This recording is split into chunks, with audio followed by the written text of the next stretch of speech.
Hello दोस्तों, अगर आप बीएड एंट्रेंस की प्रिपरेशन कर रहे हैं तो आपके लिए ये बहुत अच्छा चैनल है। तो इसलिए आपको इसको लाइक और सब्सक्राइब कर लेना है।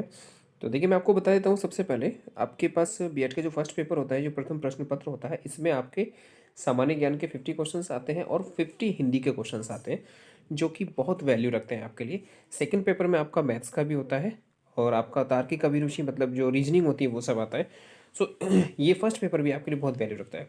तो इसके लिए मैं देखिए आपको ऑब्जेक्टिव क्वेश्चन डायरेक्टली बताऊंगा, तो ज़्यादा टाइम वेस्ट नहीं करते इसमें। तो सबसे फर्स्ट क्वेश्चन की अगर हम बात करें तो क्वेश्चन नंबर 1 है आपका, पूर्व वैदिक आर्यों का धर्म प्रमुखता क्या था। जो मतलब पूर्व वैदिक आर्य थे, उनका धर्म क्या था।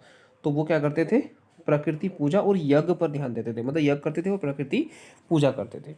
सेकंड क्वेश्चन है, भारत के किस स्थल की खुदाई से लौह धातु के प्रचलन के प्राचीनतम प्रमाण मिले हैं। मतलब किस स्थल की खुदाई से, जहां से लौह धातु के प्रचलन के प्राचीनतम प्रमाण मिले हैं।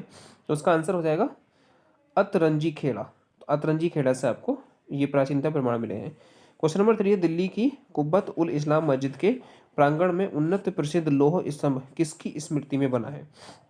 तो ध्यान रखेंगे, जो कुब्बत उल इस्लाम मस्जिद के प्रांगण में उन्नत प्रसिद्ध लौह स्तंभ वो किसकी स्मृति में बना है। तो अभी ये भी आपको ध्यान रखना है, चंद्रगुप्त की स्मृति में बनाया गया है वो। राइट। एंड पाल वंश का संस्थापक कौन है। इंपोर्टेंट क्वेश्चन है स्टूडेंट्स। पाल वंश का संस्थापक के बारे में ज्यादातर पूछा जाता है, जिसे बंगाल की आम जनता ने अराजकता से मुक्ति दिलाने के लिए चुना था। तो इसका आंसर आ जाएगा गोपाल। तो 4 का आपका आंसर हो जाएगा गोपाल। ओके। एंड स्टूडेंट्स आगे बढ़ते हैं। Question number 5। क्वेश्चन नंबर 5 है आपका कि जलियांवाला बाग हत्याकांड के लिए जिम्मेदार जो जनरल डायर थे, वो ओ को निम्न किसने मार डाला। इसमें जो जनरल डायर थे उसको किसने मार डाला था, ये भी इंपॉर्टेंट क्वेश्चन है। उधम सिंह ने। एंड क्वेश्चन नंबर 6 है स्टूडेंट्स, किस आंदोलन को हिंदुओं और मुस्लिमों दोनों का समर्थन मिला था। तो क्वेश्चन नंबर 6 है असहयोग आंदोलन। असहयोग आंदोलन से जो हिंदू थे और मुसलमान थे, दोनों एक साथ आ गए थे, जो गांधी जी ने चलाया था असहयोग आंदोलन। And question number 7 students, mount Etna जिसे यूरोप का सबसे सक्रिय ज्वालामुखी माना जाता है।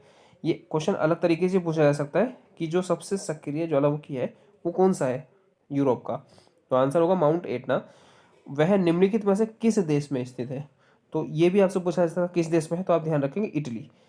एंड क्वेश्चन नंबर 8 है, निम्नलिखित में से कौन सी एक आग्नेय चट्टान नहीं है। तो आग्नेय चट्टान कौन सी नहीं है वो बताना है, तो हमारा आंसर हो जाएगा nice. And question number next है स्टूडेंट्स 9।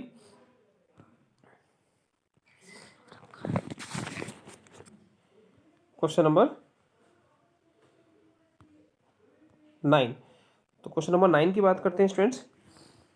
ये है भारतीय वानस्पतिक सर्वेक्षण बॉटनिकल सर्वे ऑफ इंडिया, जिसको हम भारतीय वानस्पतिक सर्वेक्षण कहते हैं, का मुख्यालय कहाँ पर है।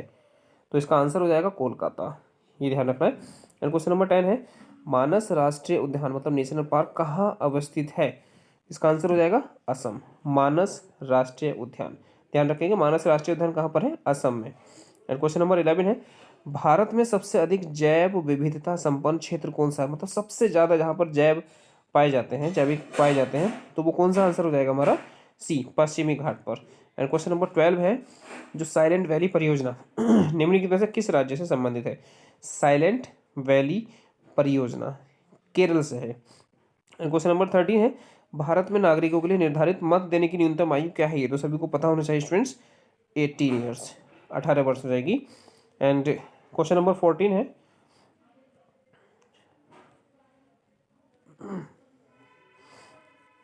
क्वेश्चन नंबर 14 है स्टूडेंट्स, निम्नलिखित में से कौन सरकारीय आयोग का सदस्य था।